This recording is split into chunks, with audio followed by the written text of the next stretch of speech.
The temperature had dropped 15 degrees in 2 hours. Claire Hartman noticed it when she went out to bring in firewood from the stack beside her porch. The air bit at her face, sharp and mean, and the sky had turned the color of old cement. Claire was 68, a retired postal worker who had bought this farmhouse 3 years ago, after selling her place in town. Her son thought she was crazy, moving out here alone. But Claire had spent 40 years delivering mail in all kinds of weather, walking the same routes, seeing the same faces. She wanted space. She wanted quiet. She wanted to wake up and not know exactly how her day would unfold. She carried the firewood inside and stacked it by the fireplace. Her dog, a 10-year-old mutt named Buster, watched from his bed in the corner. He had arthritis in his back legs and did not move much anymore, but his eyes followed her everywhere. Claire turned on the radio while she made dinner. The news was talking about a storm system moving in from the west, expected to hit around nightfall. She had seen plenty of storms. The house was solid. She had food, water, candles. She would be fine. By 6 o'clock, the wind had picked up. It howled around the corners of the house, rattling the shutters. Claire ate her soup at the kitchen table, listening to the sound of it. Buster whined softly. "I know," Claire said to him. "I do not like it either." The first snow started just after 7. Claire watched it through the window, the flakes coming down sideways in the wind. The highway beyond her fence was still visible, but barely. A few cars passed, their headlights struggling against the dark. Then she heard the engines. At first, Claire thought it was thunder, but the sound was too steady, too mechanical. She went to the window and looked out. Motorcycles. She counted them as they slowed near her property, 12, maybe 15. Dark shapes in the swirling snow. The riders were hunched against the wind, their bikes moving carefully on the snow-covered road.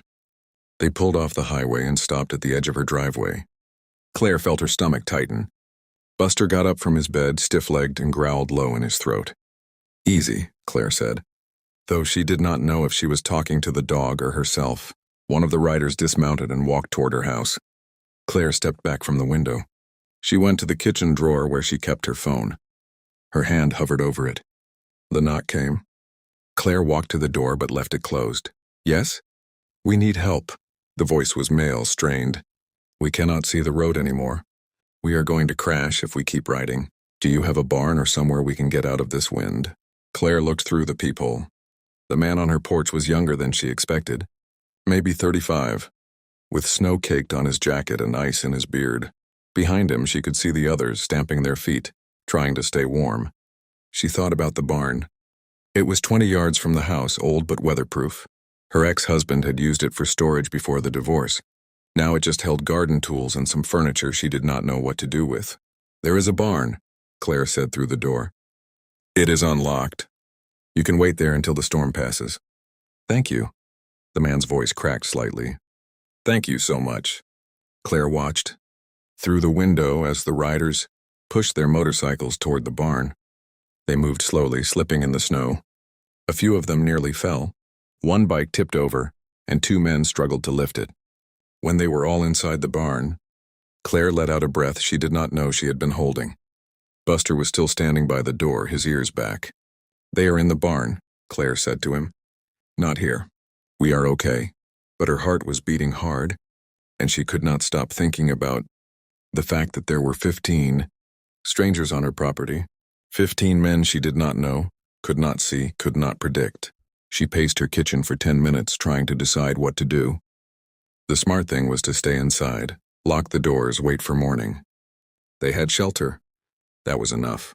But it was so cold outside, and the barn had no heat. Claire made coffee. She filled a thermos, then hesitated. She found another thermos and filled that too. She put on her coat and boots, picked up both thermoses, and opened her door. The wind hit her immediately, nearly knocking her backward. Snow stung her eyes. She held the thermoses close to her chest and walked toward the barn, her boots crunching in the snow. The barn door was closed. Claire knocked on it. It opened and warm air rolled out. The riders had started a small fire in an old metal barrel, feeding it with scraps of wood. They looked up at her, surprised. "I brought coffee," Claire said. Her voice sounded too loud in the quiet barn. The younger man who had knocked on her door stood up. "You did not have to do that." "I know," Claire said. She handed him the thermoses and stepped back. There are cups in the house if you need them. But I am not coming back out tonight. So make it last. The man nodded. We will, thank you. Claire turned and walked back to her house. She did not look back. She went inside, locked the door, and leaned against it. Her hands were shaking. She checked the locks on all the windows. She brought Buster's bed into her bedroom and closed the door. She lay in bed with her phone on the nightstand, listening to the wind and the snow and the faint sounds from the barn. She did not sleep much. In the morning, the storm had passed. Claire got up and looked out her window. The barn door was open, and the riders were already preparing to leave.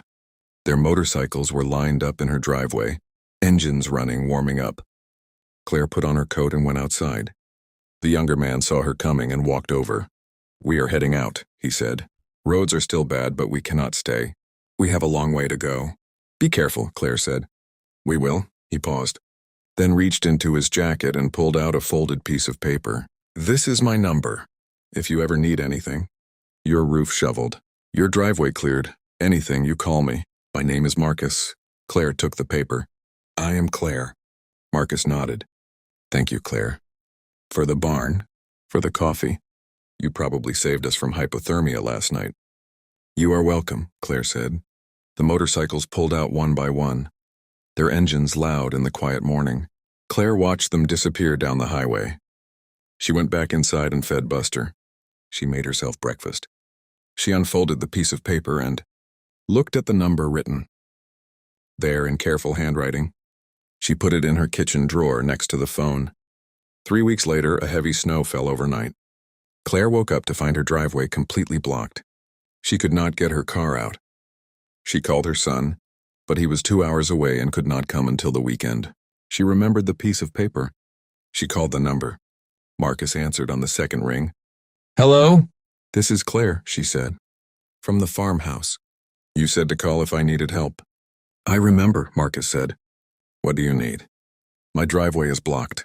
I cannot get out. I will be there in an hour, Marcus said. He arrived with 2 others. They brought shovels. It took them 90 minutes to clear the driveway, working steadily in the cold. When they finished, Claire invited them in for coffee.